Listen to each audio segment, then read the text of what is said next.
Chicken எடுத்திங்கன்னா இந்த மாதிரி ஒரு முறை ட்ரை பண்ணி பாருங்கள். சிக்கன் சுக்கா சூப்பராக இருக்குங்க. நான் 1 கிலோ சிக்கன் எடுத்துருக்கேன். அதை மஞ்சள் போட்டு நல்லா வாஷ் பண்ணி வச்சிடலாங்க. பெரிய வெங்காயம் 4 ஸ்லைஸாக கட் பண்ணி எடுத்து வச்சுருக்கேங்க.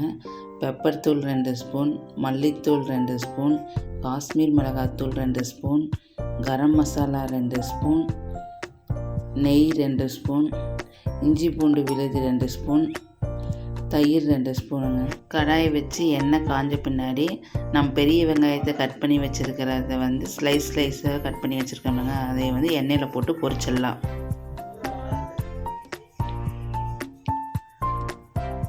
நல்லா பொன்னிறமாக பொரித்து எடுத்துடலாங்க.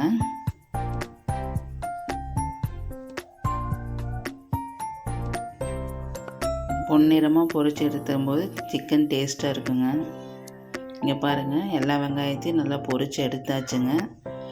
இப்போ நம்ம எடுத்து வச்சுருக்கிற சிக்கன் கூட கரம் மசாலா, மிளகாத்தூள், மல்லித்தூள், நெய், தயிர், பெப்பர் தூள் இதெல்லாம் போட்டு கலக்கி வச்சிடலாங்க.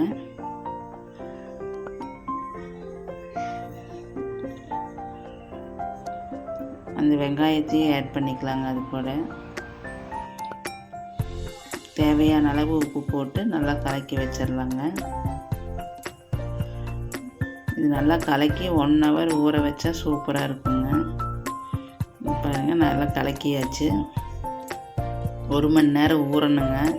நல்லா ஊறிச்சுன்னா சிக்கன் நல்லா டேஸ்ட்டாக இருக்குங்க.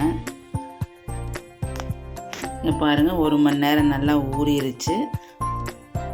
இப்போ எப்படி தாளிக்கலான்னு பார்க்கலாங்க. கடாய் வச்சு எண்ணெய் காஞ்ச பின்னாடிங்க நான் வெங்காயம் பொரிச்சு எடுத்த எண்ணெயிலேயே தாளிச்சிடலான்ட்டு இருக்குங்க. எண்ணெய் காஞ்சோடனே கருவேப்பிலை போட்டுக்கேன். கருவேப்பிலை நல்லா பொரிஞ்ச பிறகு நம்ம கலக்கி வச்ச சிக்கன் எல்லாம் ஆட் பண்ணிக்கலாங்க. சிக்கன் 1 மணி நேரம் நல்லா ஊறிடுச்சுங்க. சீக்கிரம் 10 நிமிஷத்தில் வெந்துடுங்க. நல்லா டேஸ்ட்டாக இருக்குங்க. நீங்கள் ட்ரை பண்ணி பாருங்கள். எல்லாம் போட்டு நல்லா கலரி விட்டு கொஞ்சோண்டு தண்ணி ஆட் பண்ணிக்கலாங்க. நான் சிக்கன் எல்லாம் கலக்கி வச்சுருந்தேங்கன்னா அந்த தண்ணியே அலசி ஊற்றிட்டேங்க.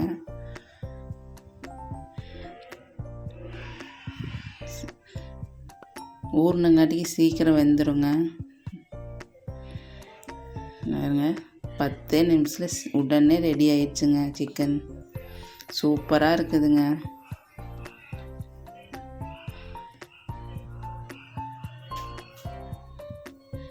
கொஞ்சம் மல்லித்தழை தூவிட்டு இறக்கி வச்சிடலாங்க. சிக்கன் சுக்கா சூப்பராக ரெடி ஆயிடுச்சுங்க. நீங்களும் ட்ரை பண்ணி பார்த்துட்டு எப்படி இருக்குதுன்னு கமெண்ட்ஸில் சொல்லிடுங்க. லைக் பண்ணுங்கள், ஷேர் பண்ணுங்கள், சப்ஸ்கிரைப் பண்ணுங்கள். அப்படியே பக்கத்தில் இருக்கிற பெல் ஐக்கானை கிளிக் பண்ணுங்கள். அப்போ தான் நான் போடுற வீடியோ உங்களுக்கு உடனே வந்து சேரும். தேங்க்ஸ் ஃபார் வாட்சிங்.